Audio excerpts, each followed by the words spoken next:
He hadn't eaten in 2 days. Parked behind a gas station, wrapped in a tattered blanket, he clutched an old, worn-out book by Warren Buffett, his only companion in the freezing night. No one knew his name. No one cared he existed. But in exactly 397 days, this broke, homeless man would close a deal that would make him $100 million. And it all started with a single decision he made that night. If this story sparks something inside you, hit subscribe and turn on the bell. You don't want to miss what happens next. Just 6 months earlier, Marcus had it all. A 6-figure job at a fintech startup, a downtown apartment, and a fiancée who loved him. But the layoff came without warning. We're restructuring. It's not personal. That same month, his fiancée left. "I just can't do this struggle thing," she said, her voice empty. With no family to lean on and debts piling up, Marcus spiraled. The apartment was gone. Job interviews dried up. Friends stopped calling.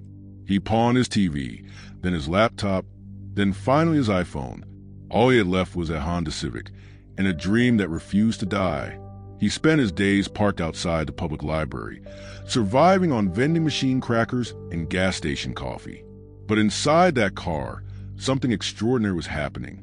Marcus wasn't just reading Buffett. He was living it. He mapped Buffett's early years, how he read every book on investing in the Omaha Public Library by age 12, how he bought his first stock at 11, how he learned the power of patience, compounding, and discipline. Marcus took notes obsessively. Every margin in the book was filled.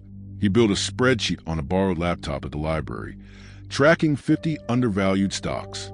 He started applying Buffett's criteria: high return on equity, low debt, predictable earnings.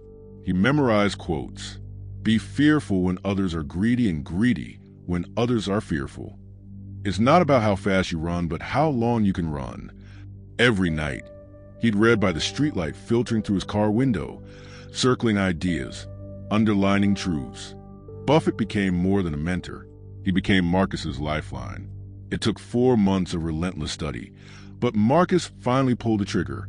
He took the last of his savings, $1.42 after buying a cheap lunch, and opened a brokerage account. He bought shares of a small, boring company no one was talking about, a waste management firm in the Midwest. Why? Because its fundamentals were strong. It was undervalued, and it fit Buffett's model to the letter. It wasn't sexy. It wasn't popular. But within 6 months, the stock had doubled. Marcus now had $84.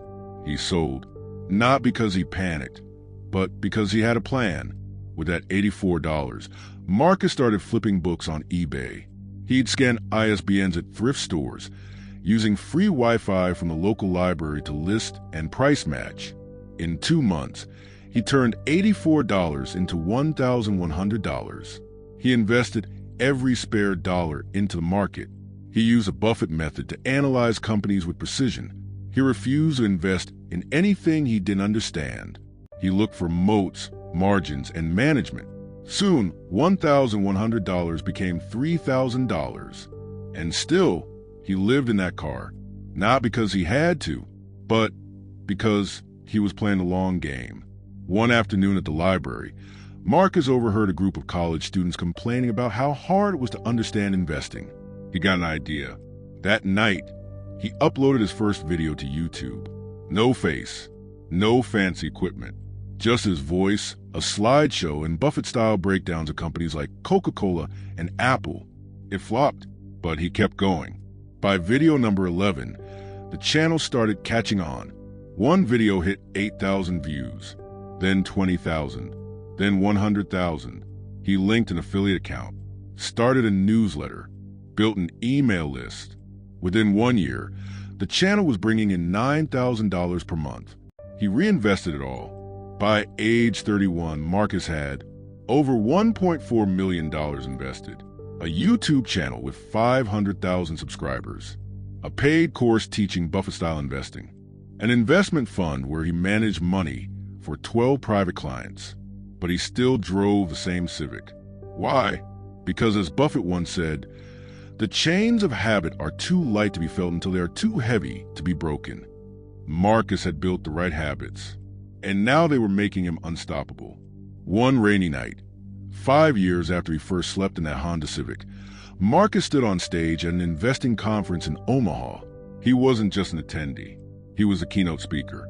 His speech, titled, "How Warren Buffett Saved My Life from the Backseat of a Car." The room gave a standing ovation. Afterward, someone tapped him on the shoulder. An older man in a tailored suit, glasses, grinning. It was Warren Buffett himself. He shook Marcus's hand and said, "You remind me of me.